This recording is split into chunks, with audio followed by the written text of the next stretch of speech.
Hello, this is Tony Heller from RealClimateScience.com. In our Orwellian world, the truth keeps changing. 9 of the 10 deadliest Atlantic hurricanes occurred with carbon dioxide levels below 350 parts per million. And 3 of them, including the deadliest, occurred during the Revolutionary War. The Great Atlantic Hurricane of 1780 killed more than 20,000 people, and in that same year was the second deadliest Pacific typhoon. There's no indication that hurricanes or any other form of weather have become deadlier over time. The only reason people believe that is because they've been bombarded with propaganda. But that's not the main topic of this video. There was something else going on during the Revolutionary War. A massive viral epidemic was occurring which was far deadlier than COVID-19.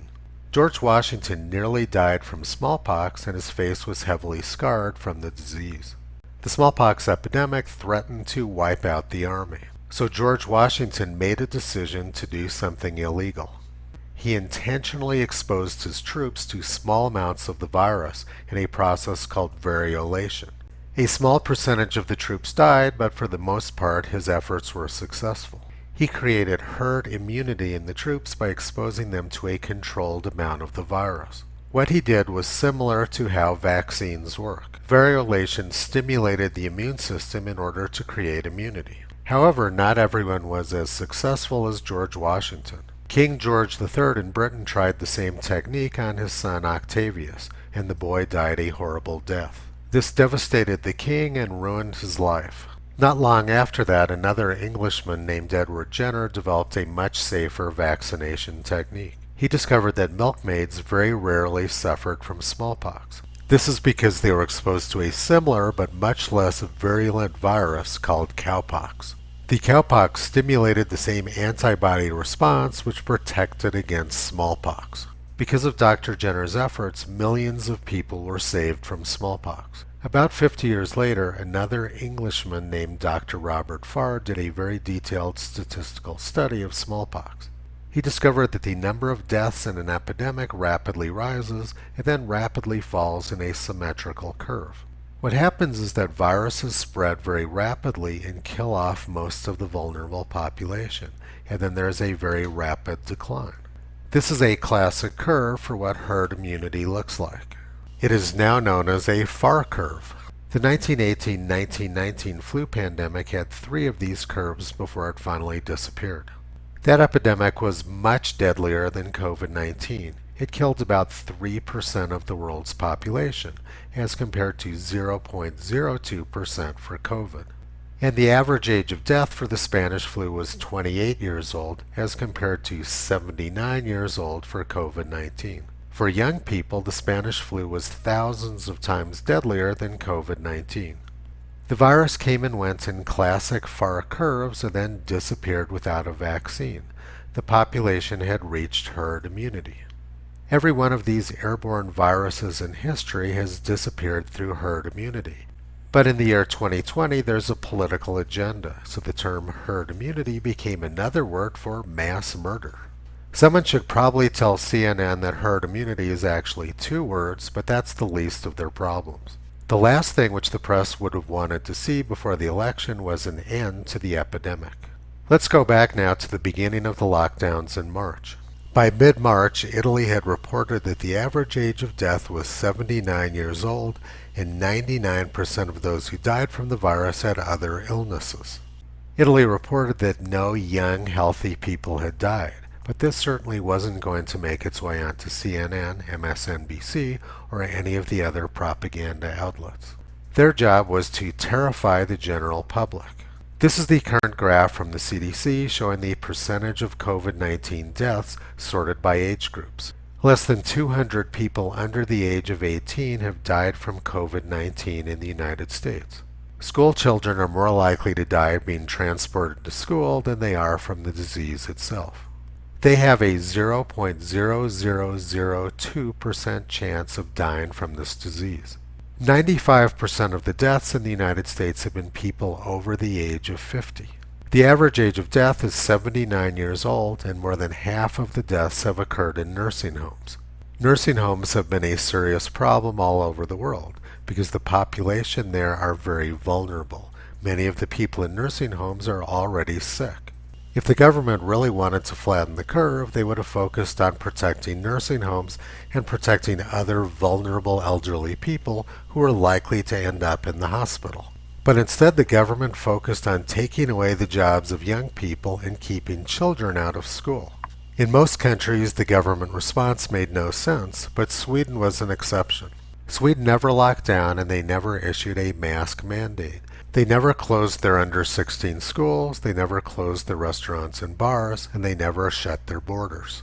Like much of the rest of the world, most of the deaths in Sweden occurred in nursing homes. The number of deaths in Sweden has been very close to the European average, and they came in two different waves. The first wave occurred during the spring, and the second wave occurred during the autumn and winter.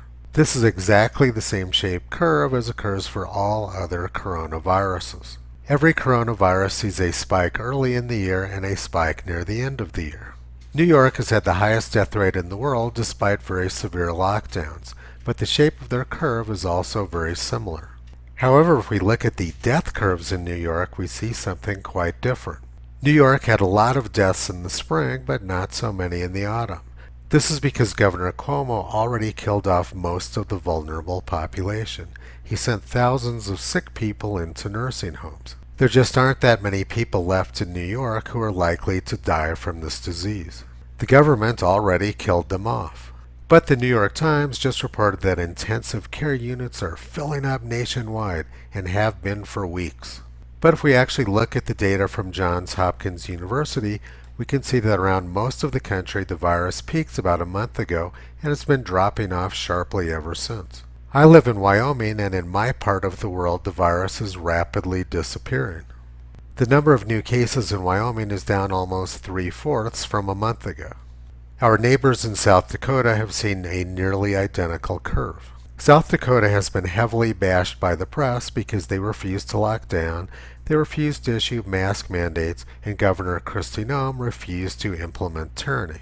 And if we look at the actual hospital statistics for South Dakota, we see something completely different from what the New York Times is reporting. Only 11% of their hospital beds are occupied by COVID-19 patients, and more than 40% of the beds are empty.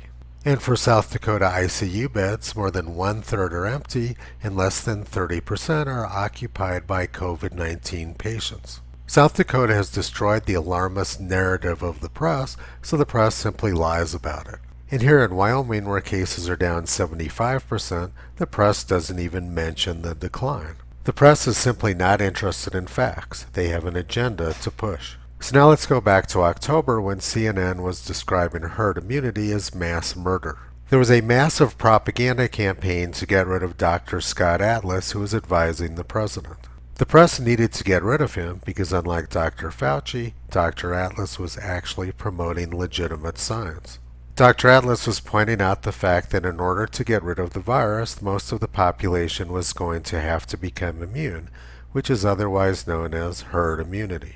But now that there is supposedly a vaccine, the term herd immunity has once again become popular. Infectious disease experts believe and agree with the science and data that prove the 2 COVID-19 vaccines approved for the use in the U.S. are safe and effective. Getting the vaccine when it becomes available to you will help our country reach herd immunity and play a pivotal part in getting back to normalcy. They're trying to make the case that it's your patriotic duty to get Bill Gates' injection. 2 months ago, the press was saying that herd immunity is mass murder, and now they're saying that we need it to get back to normalcy. Back in June, the World Health Organization described herd immunity as the indirect protection from an infectious disease that happens when a population is immune either through vaccination or immunity developed through previous infection. But last month, the World Health Organization changed their definition of herd immunity. It's now known as population immunity, a concept used for vaccination, in which a population can be protected from a certain virus if a threshold of vaccination is reached. Then they go on, herd immunity is achieved by protecting people from a virus, not by exposing them to it. So under the current World Health Organization definition, there's no way to achieve herd immunity without a vaccination. This is pretty incredible considering that over the past million years, the human race has reached herd immunity many times. Like with climate alarmism, the virus alarmists have rewritten history. This rewrite of the definition is not based on science, it's based on having an agenda.